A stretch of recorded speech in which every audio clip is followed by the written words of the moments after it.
vamos lavar a louça e vamos aproveitar esse momento para estar conversando. E eu vou, de vez em quando eu compartilho com vocês aí algumas histórias engraçadas, de coisas que já aconteceu comigo. Mas hoje eu quero conversar, vou contar uma coisa que aconteceu comigo há muito tempo atrás e o resultado e a consequência disso. Eu acho que algumas pessoas sabem, né? Eu sou gêmeas com a Marcelene. E a gente, quando a gente nasceu, a gente não ficou com nossos pais. Eu não conheço muito bem a história, sim, mas segundo informações deles mesmo, que as coisas eram bem difíceis. E daí, uma tia avó da minha mãe quis ajudar. E com o tempo a gente se apegou nela. Detalhe, meus pais não deu a gente para eles. A gente se apegou neles, no casal, que era os tios da minha mãe, que acabou sendo nossos avós e pais. Até a gente completar, desde bebê até a gente completar. Eu saí de lá, eu tava com 7 anos, se eu não me engano, e a minha irmã tava com 10. E aí o que aconteceu? A gente passou esse período com eles e tendo contato com os nossos pais. Só que, galera, naquela época, os pais não eram como hoje. Eles não tinham diálogo, não tinha assim o entendimento de que os filhos precisavam de uma conversa amigável, de informação para que a gente vivesse bem. Aí a minha irmã, ela sempre foi mais cautelosa, mais quieta na dela, mais compreensiva. Já eu não, eu sempre fui muito agitada e isso ficou uma sequela. E o que aconteceu ficou uma sequela, mas não porque foi ruim, porque tinha pouca informação. Então isso eu fiquei durante alguns anos culpando meus pais por eu não ter tido a presença deles. Com isso, aos 22 anos eu fui mãe pela primeira vez. Quando eu fui mãe, foi aí que eu comecei a entender as coisas. Mas antes de eu ser mãe, eu fiquei 7 anos sem ir na casa dos meus pais. E isso me doía muito, porque eu queria estar perto deles, mas ao mesmo tempo eu não sabia como fazer isso. Até porque eles, da maneira deles, eu não conseguia entender o amor que eles tinham por mim. Mas na verdade eles me amavam até... procuravam me amar de forma assim, mais intensa do que os outros, mas eu não compreendi. Daí o que aconteceu? Eu sempre fui muito amorosa. Daí eu vim pra Nova Serrana. Quando eu cheguei aqui em Nova Serrana, eu sofri bastante, muito. Tanto da solidão, quanto de aproximação de pessoas ruins, de pessoas que não compensavam, sabe? E com isso eu fui aprendendo, mas eu aprendi da pior maneira possível. E hoje eu falo pra vocês, resolver é melhor do que correr.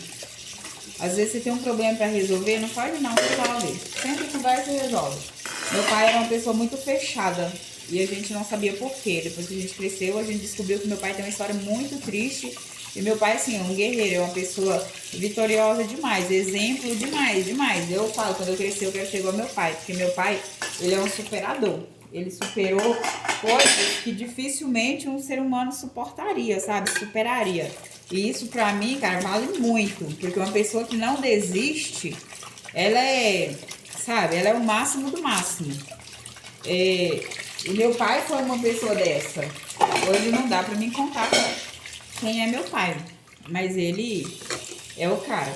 E daí, com isso tudo, chegou no ano de 2014, aquilo já me sufocava, as coisas mal entendidas, mal resolvidas. Eu amava, mas não podia sentir, não conseguia sentir o amor, ser amada. Por mais que ele se aproximava, mais eu me afastava. E a gente tem o péssimo hábito de culpar as pessoas pelos nossos erros. Eu me afastava e culpava eles por estar longe. Daí, chegou um dezembro que tinha... na igreja, minha família quase toda evangélica, tinha na igreja uma cartinha. E todo mundo tinha uma cartinha do ano anterior para ler naquele ano que se iniciava. Mas eu não tinha. Eu não tinha participado do último culto, porque já tinha muito tempo que eu não ia na casa dos meus pais. E quando eu ia era bem rapidinho. E isso, eu moro a 600 quilômetros dos meus pais. Pensa a saudade, a vontade de estar com eles, de participar, deles ver minhas filhas crescendo, Quando eu levei minha filha para eles conhecer, já tava um pouco grandinha e tal. Aí o que aconteceu? Isso me doía demais. Aí o que aconteceu? Eu conheci uma coisa chamada perdão. Aí comecei a entender o que era perdão também. Antes de colocar ele em prática, eu comecei a buscar, a conhecer o que era. E uma das coisas que eu aprendi é que você não se pede perdão por ter sido magoado, mas você se pede perdão por não aprender a perdoar e a pedir perdão até mesmo pelo aquilo que você não fez. Porque muitas das vezes a solução vem daquele que não causou o mal. E eu não sei, até hoje eu não sei se quem foi que causou o mal, se foi eu ou se foi eles. Mas eu acredito que fui eu. Porque eu costumo dizer que a gente reclama daquilo que a gente é. Quando você reclama de uma pessoa, você é exatamente igual a ela. Eu tenho esse pensamento comigo. Aí o que aconteceu? Eu não tinha cartinha. Só que daí eu esperei todo mundo ler sua cartinha em 2014, no culto de virada, e pedi para que eu falasse. Nesse momento, eu comecei a falar com meu pai e com minha mãe. E eu comecei falando o que eu sentia, comecei contando uma historinha, que é essa mesmo que eu estou contando para vocês. É claro que ela está um pouco abreviada. E eu pedi perdão para meus pais, na frente de todo mundo. Porque uma coisa é certa, a gente quando vai falar mal dizer de alguém, a gente maldizer dela para todo mundo, pro universo. Mas quando precisa pedir perdão, a gente quer pedir perdão para aquela pessoa sozinha, sabe? E não funciona assim. Se você falou mal de alguém em público, você tem que pedir perdão em público, para que aquelas pessoas que ouviram você falar mal, possam ouvir também você falar bem. E eu era assim, eu tinha isso comigo. Poxa vida, eu nunca elogiei meus pais, eu nunca fui grata a tudo que fez por mim, então eu tenho que consertar isso. Daí eu fui e fiz isso. Esperei todo mundo ler sua cartinha, contar seu testemunho e tal, e pedir oportunidade. Gente, eu vou falar uma coisa pra vocês. Foi a melhor decisão da minha vida. Hoje eu tô contando isso pra vocês, que eu não sei como que é o relacionamento seu, com seu pai, com sua mãe, com seus irmãos. Mas a melhor coisa do mundo que eu tenho é minha família. Então, assim, depois disso, abriu portas. Parece que tudo era impedido por causa disso. Abriu portas para o meu pai, para minha mãe. Hoje somos uma família bem unida, bem bacana mesmo. A gente tem as nossas diferenças, mas somos iguais, entendemos isso, respeitamos uns aos outros. E isso é muito bacana. E eu noto que depois de eu ter pedido perdão, de eu ter perdoado de verdade, tudo isso mudou. Então, assim, eu venho falar para você. Se você tem um problema com sua família, você pode ter certeza, nada do que você quiser vai alcançar. Nada do que você pode até alcançar, mas aquilo não vai te satisfazer. Você não vai ter prazer em ter aquilo. E esse passo que eu dei, a minha família se tornou outra família. Mas assim, seria egoísmo meu se eu falar que eu dei o passo, igual eu acabei de dizer. Porque eu não dei esse passo. Toda a minha família deu esse passo. Eu me lembro que o primeiro abraço que eu recebi do meu pai, eu tinha, parece que 17 anos. Pensa pra você ver. E eu abraço minhas filhas o tempo inteiro. Eu falei com meu pai que eu amava ele, eu já tinha meus 30 anos. Eu nunca tinha falado, sabe?